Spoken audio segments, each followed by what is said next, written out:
Hey guys, welcome back to another tutorial video. So in today's video, I'll show you how to delete a team in GameChanger. So if you created a team by mistake and no longer manage a team or want to remove an old team from your account, just follow along. First, open the GameChanger app and log into your account. Next, go to the team you want to remove. After that, open the team settings by tapping the team menu or setting icon.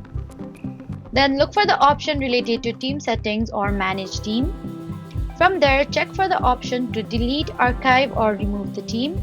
Keep in mind that deleting a team may only be available for team admins or the person who created the team. And if you do not see that delete option, make sure you have the correct admin permissions.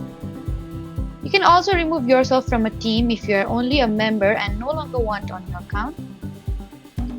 Before deleting anything, make sure you save any important information like stats, schedules, or game history. So that was how to delete a team in GameChanger. Don't forget to like, comment, and subscribe for more helpful tutorials. Thank you for watching.